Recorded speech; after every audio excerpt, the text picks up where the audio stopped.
Alors bonsoir à tous et à toutes et bienvenue dans cette nouvelle vidéo pour la suite et la fin de l'école hantée. J'espère que vous allez bien. Moi ça va super, je viens de manger et en plus je me suis fait des crêpes. Donc ça va être le dessert après la lecture. Donc je suis bien content et pressé. Encore une fois merci pour vos retours, vos messages qui m'expliquent ce que vous aimez dans les lectures. Un en particulier qui m'a expliqué pas mal de choses en commentaire, un gros pavé qui m'a fait plaisir parce que ça prouve qu'il est investi dans la chaîne, il aime bien ce que je fais, tout ça, mais il avait pas mal de conseils à me donner et j'en parlerai dans la prochaine vidéo. À la fin de cette lecture, il n'y aura pas de tome 48 pour la suite parce que ça sera une vidéo blabla où j'expliquerai pas mal de petites choses que j'aimerais faire pour la chaîne, des choses qui me trottent dans la tête depuis vraiment pas mal de temps maintenant. Et que je pense que je vais faire, ça plaira peut-être pas à tout le monde, mais ça sera plus, c'est pas des gros changements dans le sens que faudra être juste patient, mais je vous expliquerai ça dans la vidéo blabla. Je lirai aussi justement le message de l'abonné, comme ça tout le monde sera au courant de ce qu'il a proposé et vous direz dans les commentaires ce que vous en pensez. J'aurai justement besoin de vous, justement. Là, ça sera vraiment la vidéo pour dire de comment je vais dire ça, parce que la plupart du temps, et c'est normal, hein, comparé à une chaîne, on va dire gaming, une chaîne humoristique, une chaîne de ci, une chaîne de là, c'est normal que vous n'allez pas être, parce que là, vous êtes plus de 1400 quand même abonnés, et c'est vrai que bon, les lectures par vidéo font rarement plus de 300-400 vues. Enfin, j'ai pas regardé les stats, mais je veux dire en général je ne fais pas 1000 vues par vidéo, donc ça c'est impossible. Mais j'ai toujours presque les mêmes personnes qui commentent mes vidéos, et c'est ça que je dis, c'est normal que vous n'êtes pas nombreux à commenter. Mais dans la vidéo prochaine qui va arriver, la vidéo blabla, j'espère qu'un maximum d'entre vous commentera dans le sens pour me dire l'aide que vous allez m'apporter et les changements que je vais vous dire, ce que je vais faire et tout, si ça vous plaira ou pas. Enfin, de toute façon, je peux dire que je m'en fous de votre avis, je le ferai quoi qu'il arrive sur ce plan-là, mais je vais dire je le ferai quoi qu'il arrive. C'est pas que je m'en fous, mais je le ferai parce que c'est des trucs qui me tiennent à cœur, des choses que j'ai pas aimé dans mes débuts de lecture, au début de ma chaîne et que j'ai envie de rectifier. Et voilà, c'est parce que j'ai un petit projet aussi que j'ai envie de faire au niveau de quelque chose que je ne dirai pas encore ici, et que c'est l'un d'entre vous qui m'a donné ce conseil, mais que je ne vous dirai pas pour pas, on va dire, qu'on me coupe l'herbe sous le pied, comme on dit. Mais voilà, je profite du début de cette vidéo pour plus vous expliquer ce que je vais faire dans la prochaine. Bon, où est-ce qu'on en était au niveau de nos deux copains, Ben et Tommy? Rappelez-vous, ils voulaient réparer la banderole du bal et ils s'étaient barrés dans l'ancienne école, dans un ascenseur, mais au lieu de l'ascenseur aller en haut ou vers le bas, ils allaient sur le côté et ça les a amenés dans une sorte d'autre dimension. Je ne sais pas trop s'ils sont dans le passé en 1950 plus ou moins, ou est-ce qu'ils sont dans leur même époque à eux, mais 50 ans figés, on va dire. Donc ils sont toujours en 2000, mais il n'y a jamais rien qu'à évoluer parce que ce n'est que des gosses qui sont dans un monde tout gris. On en était là, on s'était aperçu que les 25 élèves qui avaient disparu dans l'école, ils sont toujours là, en tout cas 5, parce que la plupart de leurs potes sont devenus, je pense qu'ils ont dit, je me rappelle, je sais plus trop. Ouais, en tout cas il restait qu'eux.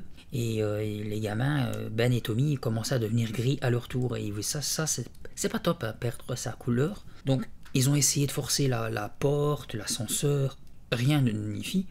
Mais Tommy a repéré la fenêtre et Tommy et Ben ont fait en sorte d'esquiver les autres enfants sans couleur pour, on va dire, se barrer. Et ici j'ai retrouvé la page que ils ont sauté à travers le rebord de la fenêtre et qu'ils ont sauté dans le vide. On s'était laissé là. Donc on va voir. Je pense qu'ils vont faire une bêtise parce qu'il me semble, j'ai souvenir que Steph leur dit de surtout pas aller dehors parce que c'est parti en live au niveau des autres élèves. Donc on va découvrir ça ensemble. Comme d'habitude, installez-vous confortablement et je vous souhaite une bonne écoute. Ben tomba brutalement sur le sol tandis que j'atterrissais sur mes pieds. Le ciel au-dessus de nos têtes était d'un noir profond. C'était la nuit. Seule la lune et quelques étoiles, toutes grises, éclairaient faiblement les alentours. Dans notre dos, les voix de Steph et de ses amis s'élevaient, nous suppliant de faire demi-tour. Sans nous retourner, nous nous enfouîmes en courant. Des nuages de brume s'élevant du sol flottaient autour de nous. Nous traversâmes une rue bordée de petites maisons sombres entourées de pelouses grises. Aucune fenêtre n'était éclairée. Il n'y avait pas âme qui vive. « Est-ce que c'est Belle Vallée ?» me demanda soudain Ben. « Pourquoi est-ce que je ne reconnais rien ?» L'angoisse me fit stopper net. Les questions se bousculaient dans ma tête. Comment se fait-il que nous découvrions une ville complètement différente de la nôtre? Où sont passés les habitants? L'endroit est-il abandonné? Est-ce la réalité? Je repensais aux avertissements de Steph et de ses camarades.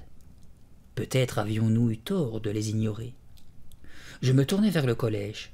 J'aperçus la silhouette sombre du bâtiment qui se détachait derrière un épais voile de brouillard grisâtre. « Regarde, Ben !» dis-je dans un souffle. Mais ce n'est pas notre collège, laissa-t-il échapper en découvrant l'édifice. La bâtisse carrée, d'un seul étage, couverte d'un toit plat qui se dressait au loin, nous était totalement inconnue.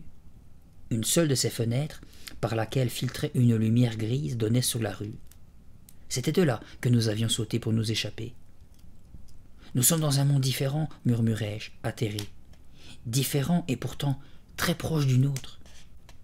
Mais, bégayait Ben. Les nappes de brouillard s'épaississaient. Elles dissimulèrent bientôt la partie inférieure du collège. « Il faut continuer notre chemin, dis-je à Ben. Il doit bien y avoir un moyen de sortir de ce monde. » Nous reprîmes notre course. Des maisons sombres, des terrains déserts et des arbres nus aux troncs noirs défilaient devant nos yeux. On n'entendait que le bruit de nos pas qui résonnait dans les rues, sans voiture ni réverbère. Nous étions comme des ombres se déplaçant au milieu des ténèbres. « Ne te laisse pas aller à des pensées étranges, Tommy, me sermonnai-je. Concentre-toi et trouve un moyen de fuir cet endroit sinistre. » La brume s'élevait lentement au-dessus de l'herbe et commençait à se répandre en vagues ondulantes à travers les rues. Bientôt elle nous enveloppa entièrement et l'épais rideau gris recouvrit les maisons, les arbres, les rues. Tout à coup, Ben s'arrêta. Entraîné par mon élan, je le percutai. « Et tu pourrais prévenir ?»« Je n'y vois plus rien, articula-t-il avec peine. Le brouillard !» Il se pencha en avant pour récupérer son souffle, les mains posées sur ses genoux. « On ne va nulle part, c'est ça ?» demandai-je à voix basse. « J'ai le sentiment qu'on pourrait continuer à courir éternellement dans ce lieu maudit, sans jamais parvenir à en sortir. Attendons que le jour se lève. Demain matin, le brouillard se sera sans doute dissipé et on pourra voir où on va. »« Peut-être, » répondis-je, sans y croire. Je frissonnais. Et si le jour ne se levait pas? Héloïse n'avait-elle pas dit que le soleil ne brillait jamais dans le monde gris? « Tu veux retourner vers le collège ?» demandai-je à Ben. J'avais de plus en plus de mal à distinguer mon ami à travers le brouillard. Je ne pense pas que nous réussirons à le retrouver avec cette brume. La peur perçait dans sa voix. Je me retournai. Il avait raison. La rue et les arbres avaient entièrement disparu derrière l'épais nuage. Essayons de revenir sur nos pas, suggérai-je. Si nous allons toujours par là... Je pointai mon doigt devant moi, mais le brouillard était si compact que je n'étais même pas certain de désigner la bonne direction. Je ne pouvais m'empêcher de me demander quelle partie de mon corps était devenue grise. Je soulevai ma chemise pour tenter d'apercevoir quelque chose, mais il faisait trop sombre. « C'était stupide, » marmonna Ben. « On aurait dû les écouter. Ils essayaient de nous aider et... Il est trop tard pour avoir des regrets. Trouvons une maison où nous attendrons que le jour se lève, en espérant qu'il se lèvera. Ce sera toujours mieux que de rester planté ici sans rien voir autour de nous. »« Tu veux entrer dans une maison par effraction ?» me demanda Ben, inquiet. « Elles ont toutes l'air d'être vides. » De plus en plus opaque, le brouillard resserrait son étreinte autour de nous. J'attrapai Ben par le bras et nous nous mîmes en route. Incapables de voir où nous mettions les pieds, nous traversâmes prudemment une étendue d'herbe. Nous fîmes 6 ou 7 pas. Je poussai un hurlement de terreur au moment où quelqu'un me percuta et me projeta au sol. Je roulai sur le dos et vis un chat noir retomber juste à côté de moi. Il avait sauté d'une branche d'arbre et atterri sur mes épaules. Sa fourrure se hérissa, sa queue était dressée en l'air. L'animal me regarda fixement de ses yeux gris avant de détaler et de disparaître. Je me relevai en chancelant. « Tommy, que s'est-il passé ?»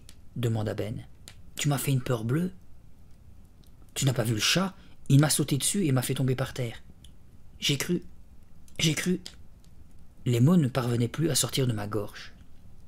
Je frottais ma nuque endolorie. « Pourquoi ce chat m'a-t-il attaqué » me demandai-je. Je n'eus pas le temps de trouver la réponse à cette question, car à cet instant, une voix de fille retentit. « Par ici, ils sont là !» La voix des garçons tout proches lui fit écho. « Ne les laisse pas partir !» Ben et moi plissions les yeux pour tenter d'apercevoir quelque chose dans le brouillard. Des cris et des bruits de pas parvenaient à nos oreilles, mais nous ne pouvions absolument rien distinguer. « Par ici !» répéta la fille. Ne sachant dans quelle direction fuir, Ben et moi piétinions sur place. « Qui est là ? Qui êtes-vous » demandai-je. L'angoisse serrait ma gorge. Ma voix, pareille à un murmure, résonna faiblement dans l'épais écran de brume. Au même instant, des silhouettes apparurent devant nos yeux. C'étaient des enfants gris comme des ombres. Ils coururent vers nous, s'arrêtèrent net à quelques mètres et nous observèrent. Ils se tenaient raides, l'air surpris, leurs cheveux flottant dans le vent. Je me rapprochai instinctivement de Ben. Nous nous mîmes dos à dos tandis qu'ils formaient lentement un large cercle autour de nous. « Ils ressemblent à Steph et aux autres !» s'exclama Ben. « Ils sont gris, comme eux. »« C'est la deuxième partie de la classe disparue, me dis-je. »« Qu'est-ce que vous voulez ?» leur lançai-je. Au milieu du brouillard qui se levait en volute, les individus gardaient les yeux rivés sur nous sans prononcer le moindre mot. Soudain, une fille brune se pencha vers un garçon vêtu d'une veste noire et lui parla à l'oreille.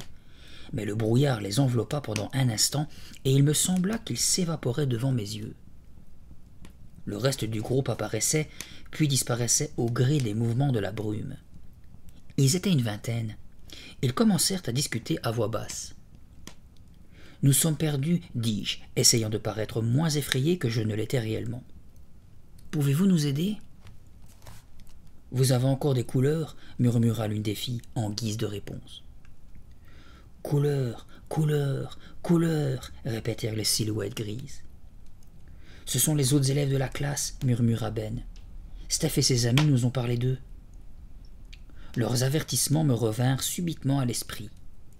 Ils sont fous, ils sont tous devenus complètement fous. Pouvez-vous nous aider ? Répétai-je. Occupés à comploter entre eux, ils ne prirent pas la peine de me répondre. Virez, virez, s'écria soudain un des garçons. Virez, virez, répéta une fille. Nous nous sommes perdus, s'exclama Ben, et nous voulons quitter cet endroit. Virez, virez, se mirent-ils à scander en chœur, sourds à nos appels. Puis ils entamèrent une danse étrange au rythme saccadé. Gardant toujours le cercle fermé, ils firent un pas vers la droite, puis levèrent la jambe gauche, donnèrent un petit coup de pied devant eux avant d'effectuer un nouveau grand pas sur la droite. « Virez, virez !» psalmodiait-il. « S'il vous plaît, arrêtez !» les suppliai-je. Les silhouettes sombres des danseurs apparaissaient et disparaissaient successivement à travers les nappes de brume. Pendant un court instant, je vis qu'ils se tenaient tous par la main, nous emprisonnant, Ben et moi, dans le ronde. « Virez, virez !»« Mais que font-ils » me demanda Ben à voix basse. « Tu penses que c'est un jeu ?» « Je ne crois pas, » lui répondis-je, avalant ma salive avec difficulté. Le brouillard se déplaça à nouveau. Il descendit vers l'herbe, puis se remit à onduler. Je plissai les yeux et regardai les danseurs. Il y avait 9 filles et 10 garçons.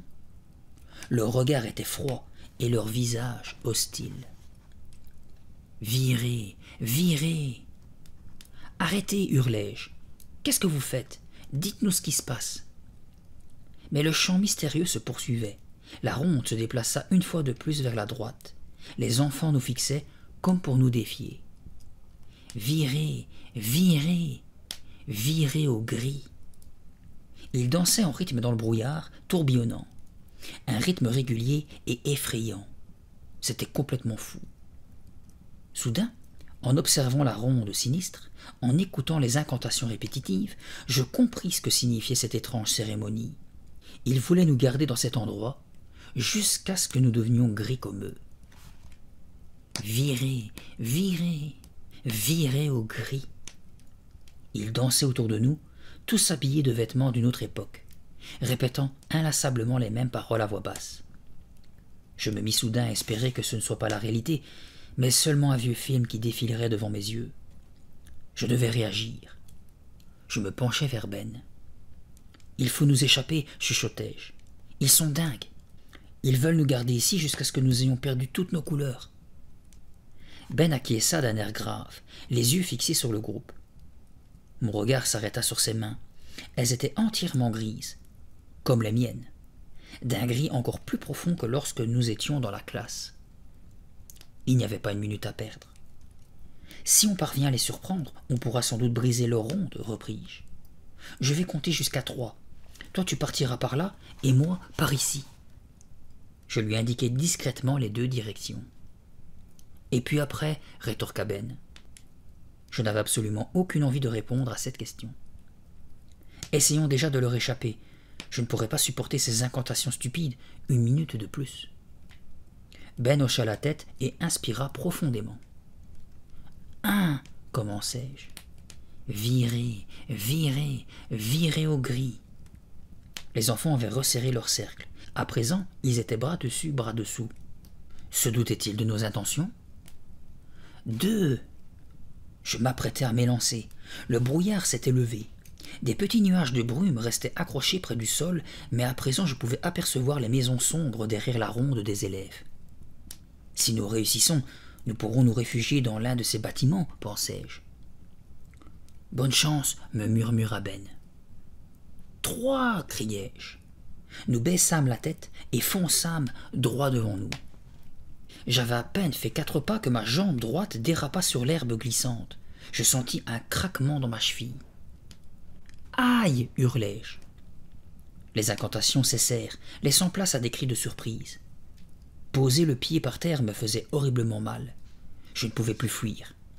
Je me penchai pour frotter mon articulation tandis que Ben se précipitait sur la ronde en rugissant. Mais lui non plus n'alla pas loin. 2 garçons le saisirent à bras le corps. L'un la grippa par les épaules, l'autre par les genoux. Mon ami tomba par terre, puis fut remis sur pied avec fermeté. Un garçon et une fille m'attrapèrent rudement et me poussèrent jusqu'à lui. « Laissez-nous partir, implorai-je. Pourquoi voulez-vous nous garder ici ?» Ils s'agglutinèrent autour de nous, l'air tendu, prêts à contrer toute nouvelle tentative d'évasion.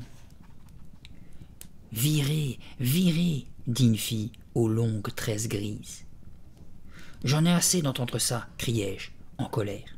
« Virez au gris, nous attendons que vous changiez de couleur !» ajouta la fille. « Mais pourquoi ?»« La lune et les étoiles n'ont plus de couleur !» répondit-elle. « Mes rêves n'ont plus de couleur !» ajouta tristement un garçon.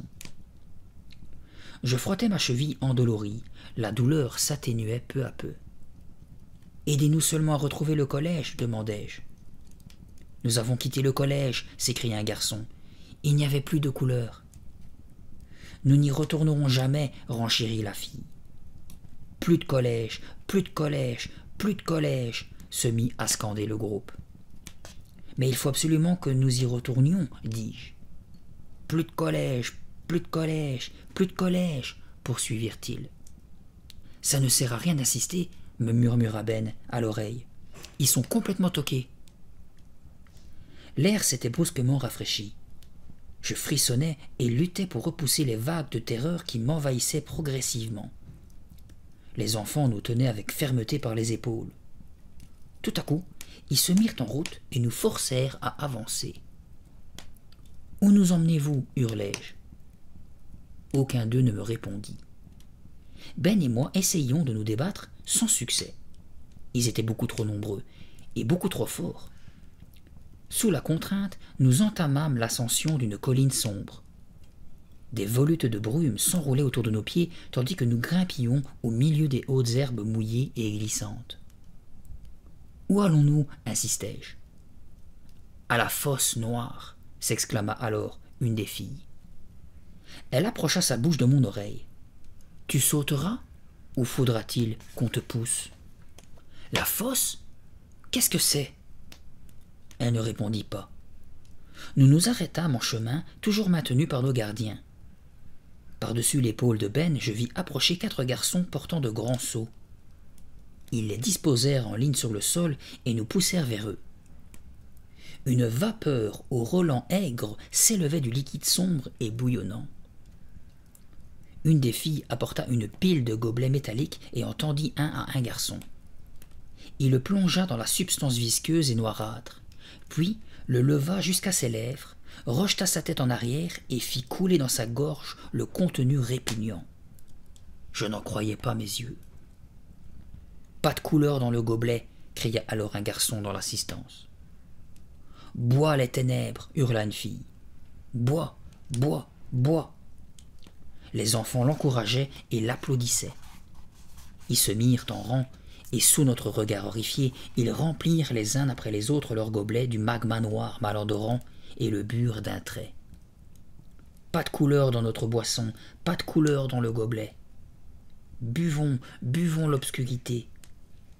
Je voulais m'enfuir, mais 3 garçons me tenaient fermement et je ne pus faire un geste. Le groupe s'amusait et riait à gorge déployée. Soudain, l'un d'eux jeta dans les airs le contenu de son gobelet. Tout le monde l'acclama. Une fille l'imita et aspergea du liquide noir le visage de sa voisine. Nous nous recouvrons d'obscurité parce que la lune, les étoiles et la terre ont perdu leur couleur, dit l'un des garçons d'une voix puissante. Une autre fille projeta du magma sur les cheveux d'un garçon assez petit portant des lunettes. Le produit coula doucement sur son front et ses verres. Il se pencha pour remplir son gobelet, le but, et en jeta une partie sur la veste d'une des filles.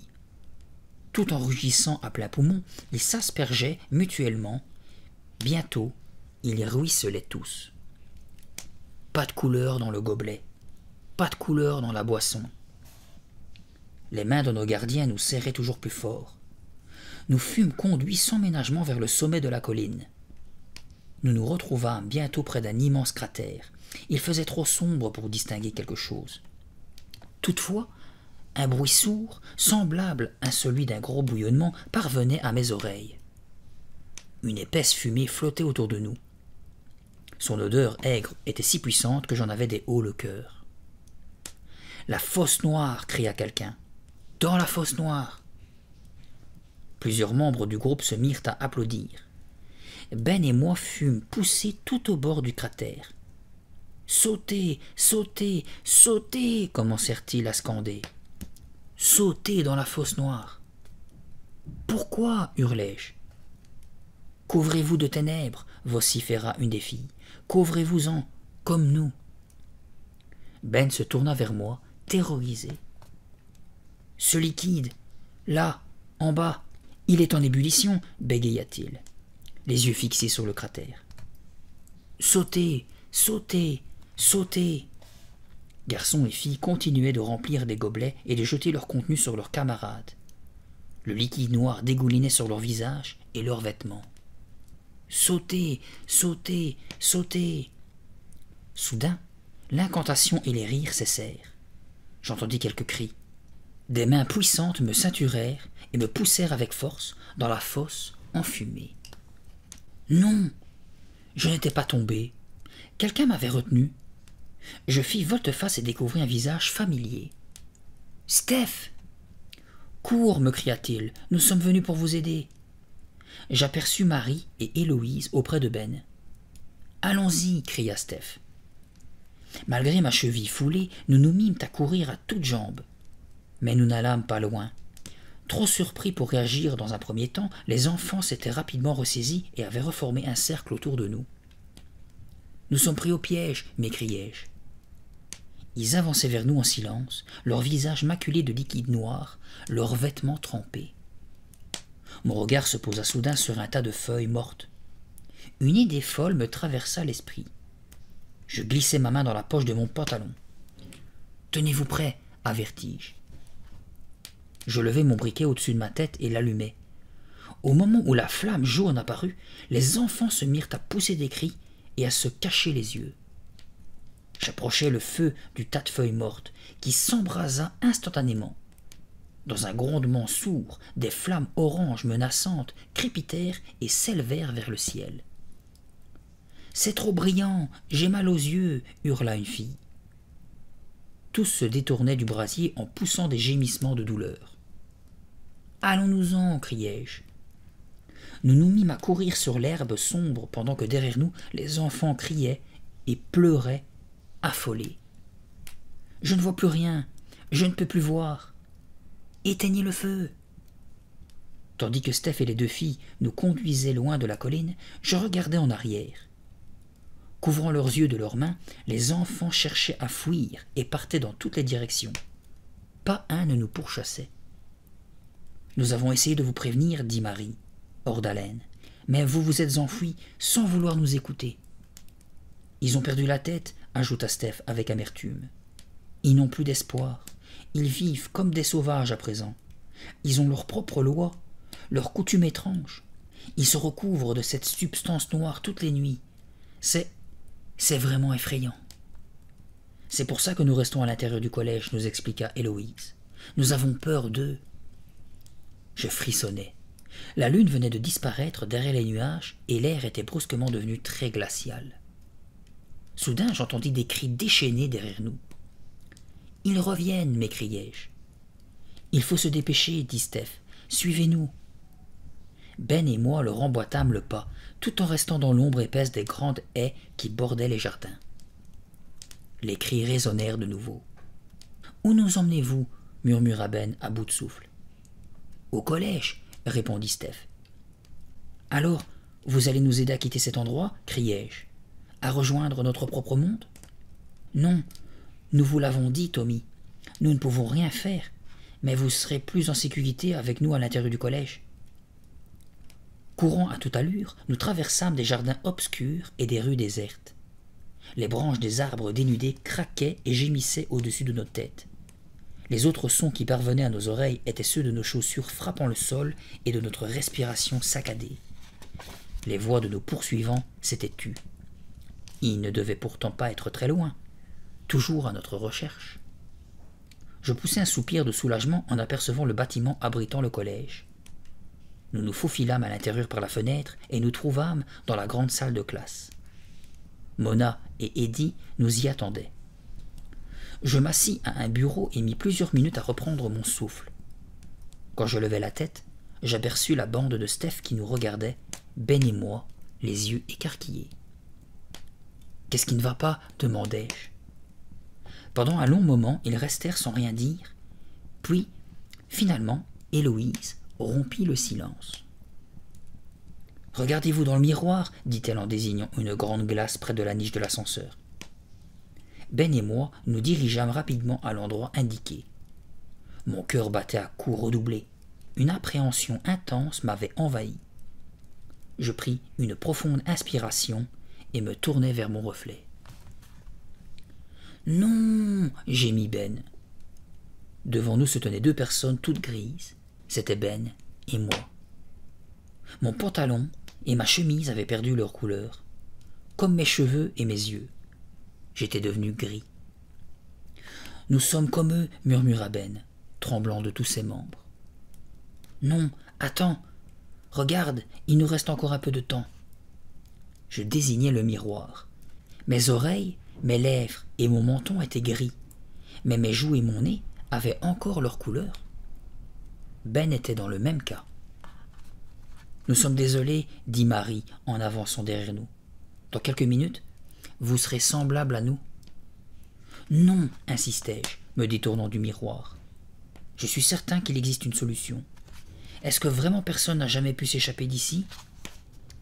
La réponse de Steph me figea sur place.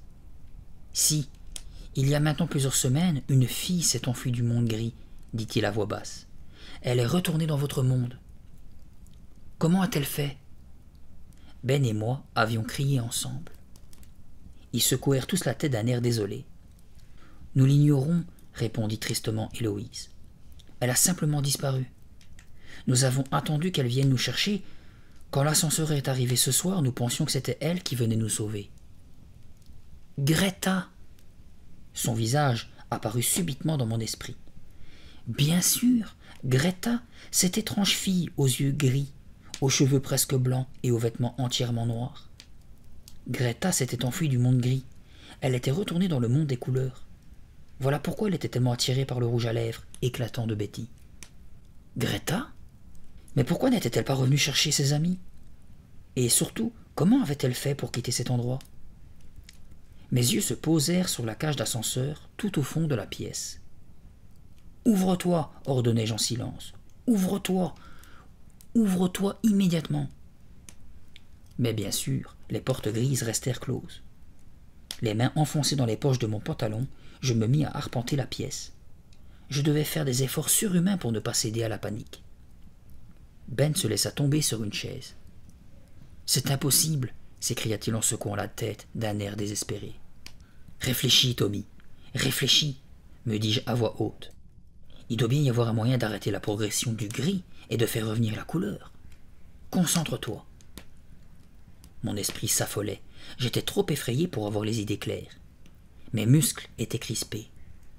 Plongé dans mes pensées, je sortis machinalement le briquet en plastique de ma poche. Je le fis tournoyer fébrilement entre mes doigts. Il m'échappa des mains et tomba par terre. En me penchant pour le ramasser, je constatai qu'il avait perdu sa couleur originale, rouge vif, pour devenir gris. Mais la flamme, elle... Soudain, j'eus une idée.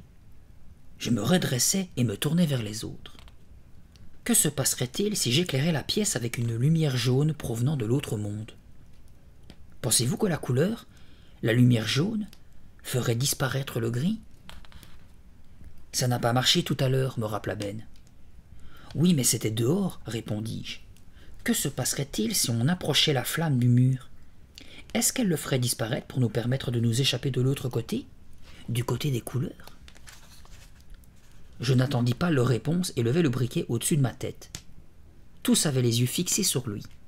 « Bonne chance, murmura Ben. Je tentai d'allumer le briquet. Rien ne se passa. Je réessayais, encore et encore. Sans succès. Je jetai le briquet sur le bureau. Il ne marche plus. Je l'ai trop utilisé. Il n'a plus de gaz. Non, s'écria Ben. Vas-y, Tommy. S'il te plaît, essaye une dernière fois. La main tremblante, je ramassai l'objet. Ma gorge était desséchée. C'était une bonne idée, j'en étais persuadé, à condition d'obtenir une flamme. Dernière tentative, murmurai-je.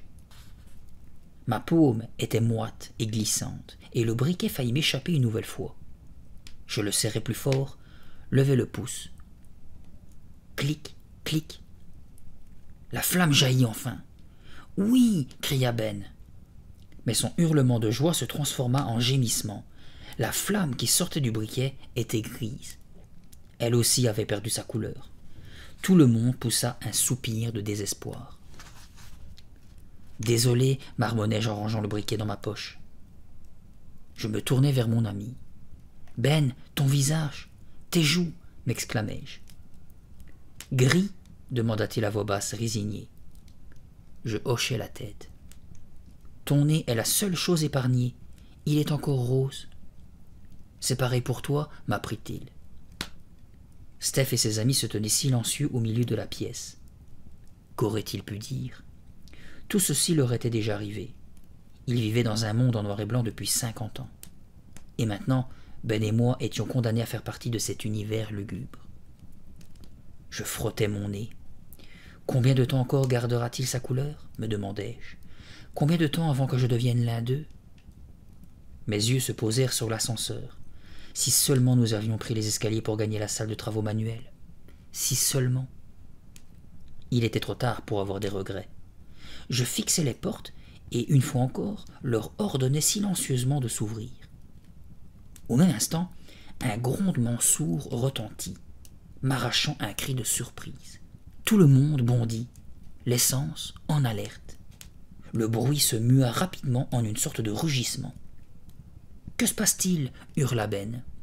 « L'ascenseur » s'écria Héloïse d'une voix étranglée en désignant la cabine. Nous traversâmes la pièce à toute allure. Nous n'étions plus qu'à quelques pas, quand les battants s'ouvrirent. Nous nous avançâmes en même temps pour voir qui se trouvait à l'intérieur. « Greta » m'écriai-je. Non, ce n'était pas Greta. Avec stupéfaction, je découvris Betty qui se tenait dans la cabine. Elle nous regardait d'un air inquiet. Ses cheveux blonds et sa robe bleue semblaient étinceler. Leur éclat me faisait presque mal aux yeux. Ses lèvres colorées dessinèrent un sourire sur son visage. « Je vous ai retrouvé !» s'écria-t-elle joyeusement en sortant précipitamment de l'ascenseur. Elle courut vers Marie et la serra dans ses bras. Puis elle embrassa Héloïse, Steph, Mona et Eddie. Des cris de joie fusaient dans toute la pièce. « Betty, tu es revenue. Est-ce que tu vas bien?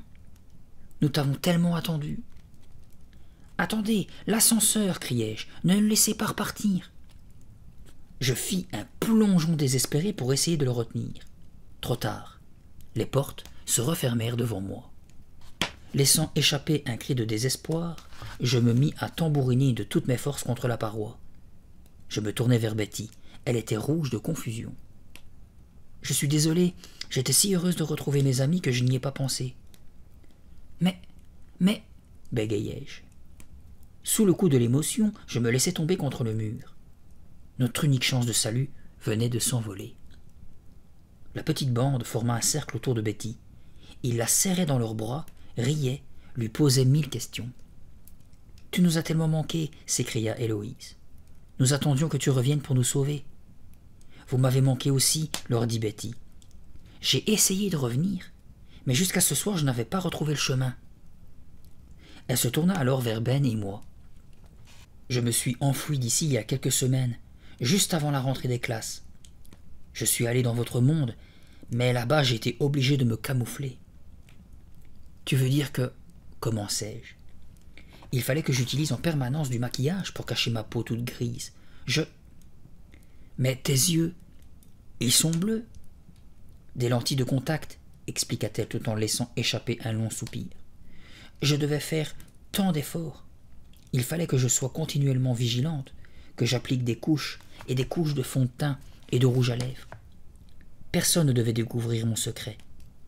Les élèves se moquaient de moi, bien sûr, mais le plus difficile à supporter était d'être un imposteur, quelqu'un de différent, qui se camoufle sous le maquillage. C'est à ce moment-là que j'ai compris que je ne faisais plus partie de cet univers et qu'à présent ma place était dans le monde gris. » Betty soupira à nouveau. La couleur quittait peu à peu son visage, ses mains et ses vêtements. « Mais je n'arrivais pas à trouver mon chemin pour revenir ici. C'est en partant à votre recherche que j'ai découvert le trou dans le mur condamné. Puis cet ascenseur qui m'a amené ici, auprès de mes amis. »« Bon retour parmi nous, » dit Marie en entourant de ses bras les épaules de Betty. La couleur de sa robe avait presque disparu maintenant. « Tu as raison, c'est ici qu'est ta place, » approuva Steph. « Nous n'avons pas arrêté de penser à toi, » ajouta Mona. « On se demandait comment tu t'en sortais. »« Ce n'est pas une bonne chose d'aller là-bas, » répondit Betty. « Je n'ai aucune envie d'y retourner. Ce n'est plus notre monde. Nous ne pouvons pas y vivre, je ne veux plus faire semblant. Je veux juste rester avec vous et être moi-même. » Elle sortit sa trousse de maquillage de son sac et la jeta sur le bureau devant elle. Plus de maquillage, plus de rouge à lèvres, plus de tricherie. « Mais, et nous dans tout ça ?» s'écria Ben. « Tommy et moi n'avons plus que quelques secondes avant de devenir entièrement gris. »« Tu vas nous aider à nous échapper d'ici? À retourner dans notre monde, n'est-ce pas ?» l'implorai-je. Betty secoua la tête avec tristesse. « Je suis désolé. » La gorge nouée, je me mis soudain à penser à mon père, à ma belle-mère, à ma maison, à mon chien. Je ne les reverrai plus, réalisai-je, et je ne contemplerai plus jamais la moindre couleur. « Je suis désolé, » répéta Betty, « désolé de ne pas vous l'avoir expliqué tout de suite. »« Expliquez quoi ?» m'écriai-je. « Je crois que je peux vous faire revenir de l'autre côté. » Elle saisit son tube de rouge à lèvres. « C'est comme ça que je me suis enfouie. Ce tube était dans mon sac depuis 50 ans. Je l'ai retrouvé il y a quelques semaines à peine. Je l'avais complètement oublié. » Elle dévissa le bouchon gris et nous montra le bâton. Il était d'un rouge éclatant. Quand je l'ai ouvert, je ne sais pas pourquoi, il avait encore toute sa couleur. Peut-être était-ce parce qu'il était tout neuf et n'avait jamais été utilisé. C'était un véritable miracle. Betty s'approcha du mur. J'étais si excité de voir du rouge après toutes ces années que j'ai commencé à dessiner sur le mur avec. Et à mon grand étonnement, partout où j'appliquais la couleur, un trou se créait dans la paroi. « C'est incroyable !» s'écria Eddie. « Le rouge semblait brûler le mur, » poursuivit Betty. J'étais sous le choc, je ne savais pas quoi faire. J'ai dessiné une fenêtre par laquelle je me suis échappé. J'ai essayé de revenir vous chercher, Steph, mais le trou s'est refermé aussitôt après que j'ai traversé la paroi. J'ai tracé une fenêtre avec le rouge à lèvres sur l'autre côté du mur. Seulement dans le monde réel, le rouge à lèvres n'est que du rouge à lèvres. Ça n'a pas marché. Je ne pouvais plus vous rejoindre. Je n'avais aucun moyen de revenir ici pour vous retrouver. Je lançai un regard à Ben. J'étais horrifié. Il était devenu entièrement gris, excepté la pointe de son nez. « Betty, dépêche-toi, la suppliai-je. Dessine une autre fenêtre pour Ben et moi. Je t'en prie, il ne nous reste plus beaucoup de temps. » Sans prononcer un mot, elle se tourna vers le mur. Elle traça rapidement le contour d'une fenêtre rouge, puis coloria légèrement l'intérieur. « Fais vite !» l'implorai-je, tout en la regardant frotter frénétiquement le bâton contre le mur. Nous ne pouvions en croire nos yeux. Dès que Betty eut fini de dessiner la fenêtre, la partie du mur colorée en rouge fit place à une large ouverture. Le chemin de la liberté. J'attrapai Ben sans ménagement et le poussai vers le trou. « Allez, viens, fouillons d'ici. »« Au revoir, Ben. Au revoir, Tommy. » nous lancèrent les autres. À moitié engagés dans le passage, je les regardais.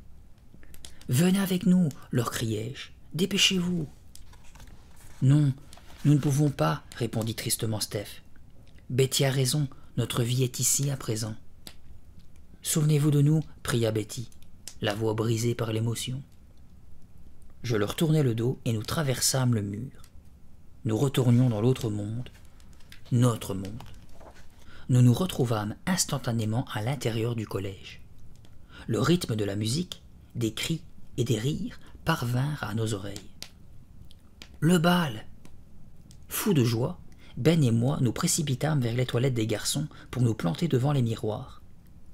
Nous restâmes bouche bée en découvrant nos visages. Nous étions si colorés, du rouge, du bleu, du rose, du jaune. Nous nous mîmes à hurler de bonheur. Nous ne pouvions plus nous arrêter de crier et de rire. Nous étions enfin redevenus normaux. Nous étions de retour dans le monde, de retour au bal du collège. Nous fonçâmes vers la porte et fîmes irruption dans le hall, percutant de plein fouet madame Borden. « Vous voilà enfin !» s'écria-t-elle. « Je vous ai cherché partout. » Elle attrapa chacun de nous par la main et nous entraîna à travers le hall. « Madame Borden, il faut qu'on vous dise. »« Plus tard, » m'interrompit-elle sèchement.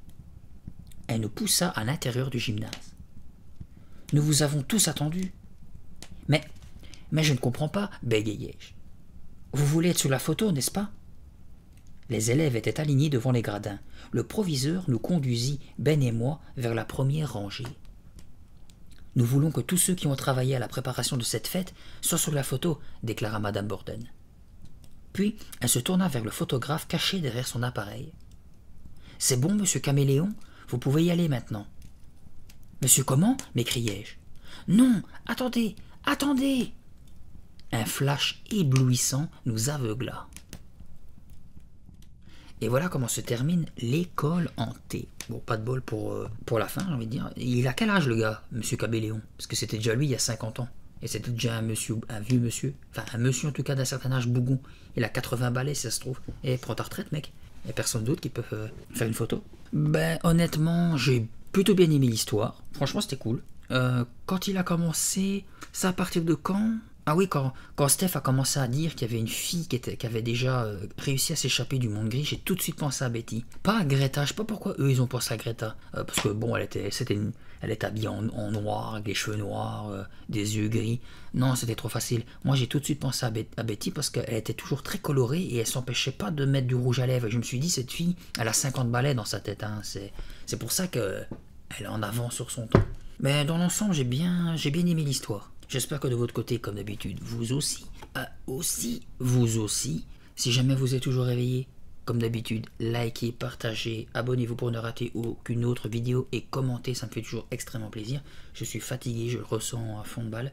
Comme je vous l'ai dit, il n'y aura pas de tome 48 la prochaine fois, ça sera une vidéo explication de différence de la chaîne. Je vais vous demander quand même pas mal de conseils. J'espère que vous serez nombreux à regarder la vidéo et à commenter pour m'aider à comment la chaîne va devenir, on va dire. Je vais vous expliquer certaines choses que je vais faire parce que j'ai un futur gros projet à faire qui me fait plaisir. J'ai quelque chose à, on va dire, changer par rapport au début de la chaîne. Enfin, il y a pas mal de choses à vous dire, donc j'espère que vous serez beaucoup à la regarder et à interagir. Voilà, c'est ce que je voulais dire.